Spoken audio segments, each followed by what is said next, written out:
कहा गया है कि मेष लग्न में ही लक्ष्मी पूजन किया जाए। यदि कोई विशेष अघोरी है तो मिथुन लग्न में ही उसका पूजन किया जाए लक्ष्मी का।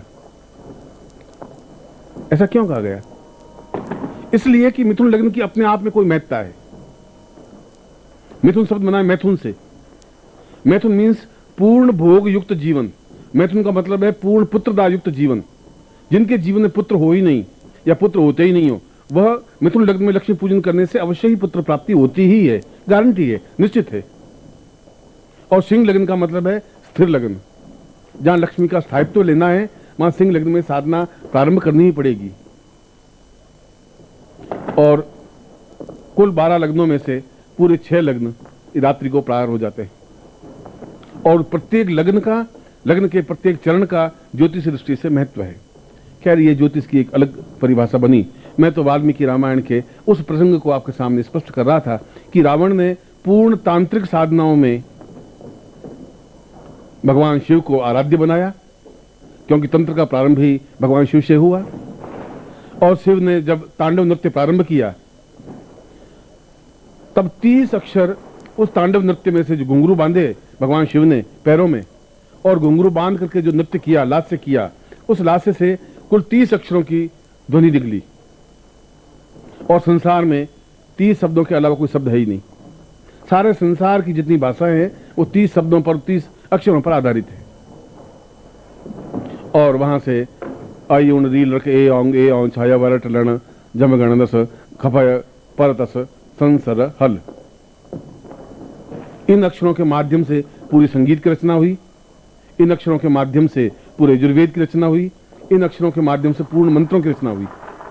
और उन्हीं मंत्रों, उन्हीं शब्दों को रावण ने सीधे उस भगवान शिव के लास्य से प्रारंभ किया, कहीं से पढ़ा नहीं।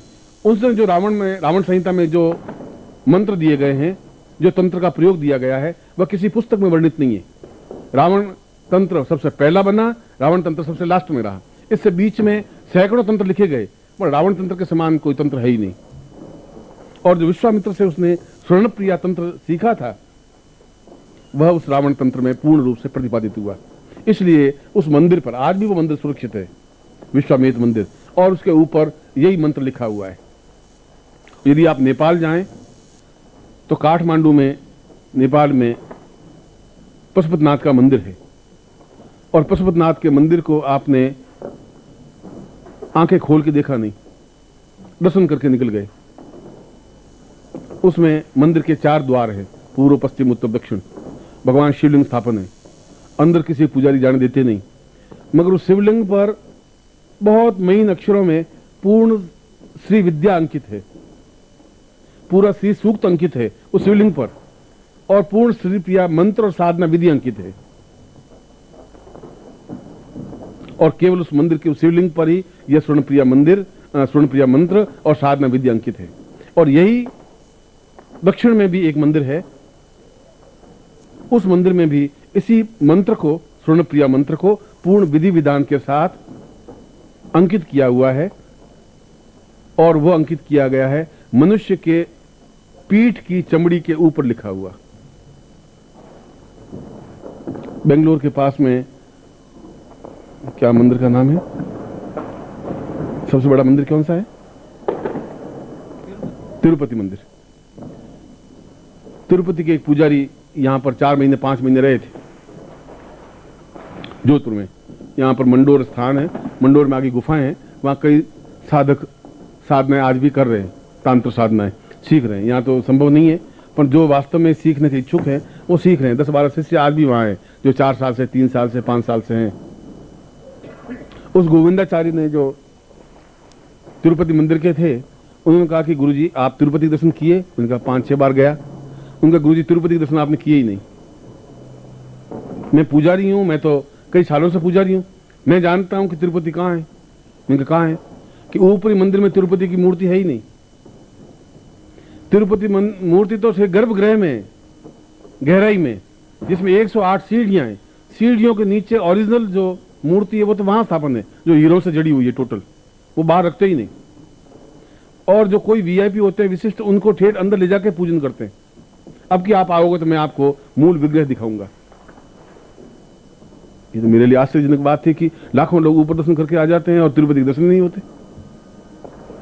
हम कोई हैदराबाद गए तो माता जी वाइफ को लेकर, पत्नी को लेकर के मैंने कहा चलो गोविंदाचार्य से मिल लेते हैं। और गोविंदाचार्य ने कहा कि गुरुजी मैं आपको दर्शन करवाता हूं, और ठीक गर्भगृह में ले गया विशेष अनुमति से। और वहां बहुत बड़ा कक्ष है, उसमें तिरुपति की पूर्ण हीरों से युक्त, कोई उसमें जॉइंट नहीं है, कोई पत्थर नहीं है, हीरे से हीरा जड़ा हुआ पूर्ण विग्रह है, शिवलिंग है और उस मूर्ति है भगवान विष्णु की। शरीर, आंखें, हाथ, कान, नाक केवल उन हीरों से जड़ा हुआ, हीरों से अंकित। और पूरे कमरे में उनकी रोशनी होती है, चारों तरफ पट्टे लगे हुए हैं। और उस जमाने में, आज से शायद हजारों साल पहले, जब लिखने का कोई स्थान नहीं था, तो कैदियों की पीठ पर पूरी चमड़ी उतार देते थे और उसको रसायन से लेप करके उसके ऊपर मंत्र लिखे और वे लटक रहे। और उसमें स्वर्ण प्रिया साधना का पूर्ण विधि विधान अंकित है। आप में से कोई भी जाके देख सकता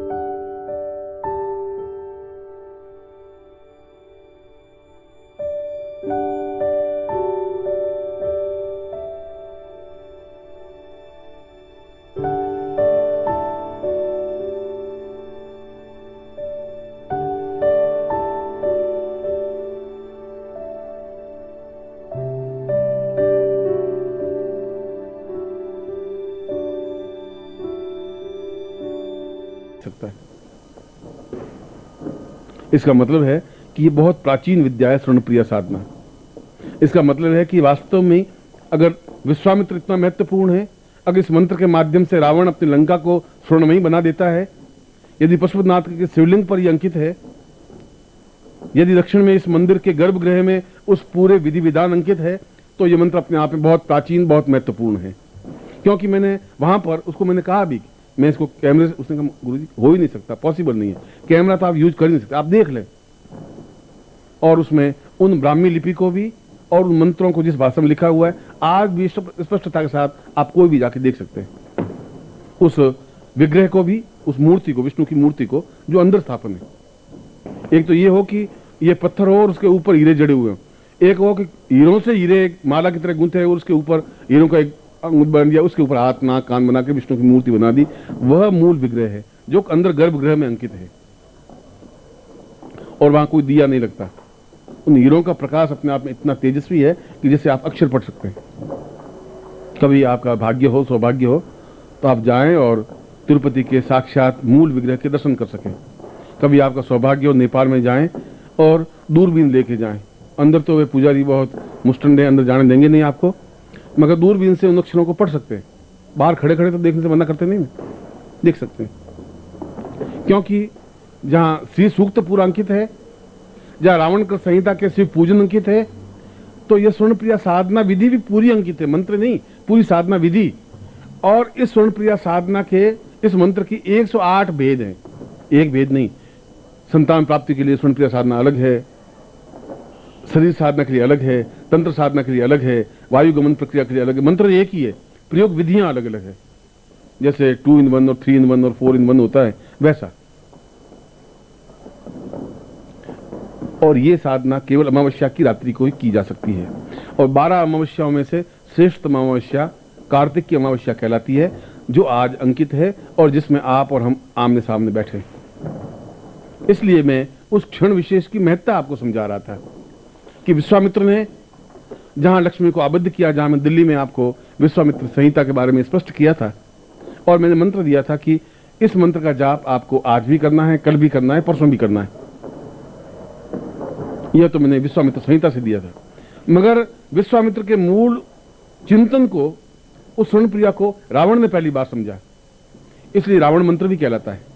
इसलिए इसको दशानन मंत्र भी कहते हैं, इसलिए इसको स्वर्ण प्रिया मंत्र भी कहते हैं, इसलिए इसको अद्वितीय चैतन्य मंत्र भी कहते हैं, और लक्ष्मी गर्भ मंदिर भी कहते हैं, मंत्र भी कहते हैं।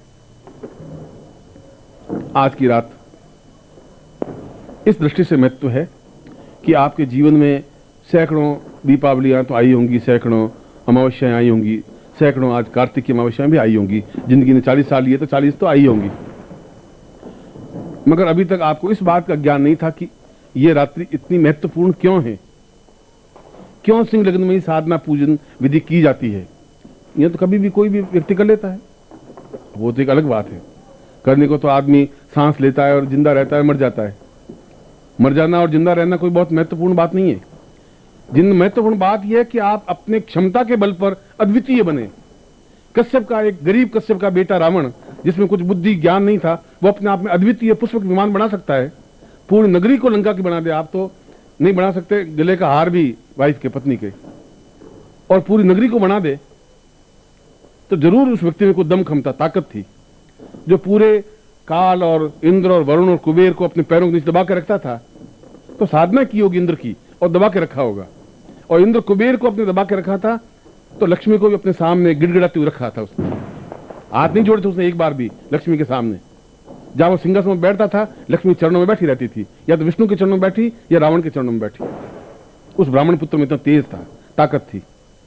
कश्यप तो भिक्षा मांग करके जिंदगी बिताई है उसने तो। उसके बेटे ने अपने आप में, बहुत अलग बात है कि हम उत्तर भारत के लोग उस रावण को बहुत दुष्ट कहते हैं और दक्षिण भारत के लोग रावण का मंदिर बना के आरतियां करते हैं। वह तो हमारा चिंतन दृष्टिकोण गलत है, मगर उसके जैसा विद्वान व्यक्ति तो पैदा हुआ ही नहीं। रावण संहिता जैसा, रावण तंत्र जैसा व्यक्ति न लिख पाया। त्रेता युग से आज तक कोई व्यक्ति लिख नहीं पाया इतने अद्वितीय ग्रंथ को, इतने अद्वितीय मंत्र को। न अगले 10,000 साल को लिख पाएगा, कि उसके लिए उतना ही दमखम, क्षमता, पौरुष, ताकत, साहस चाहिए जो उस मंत्र को लिख सके।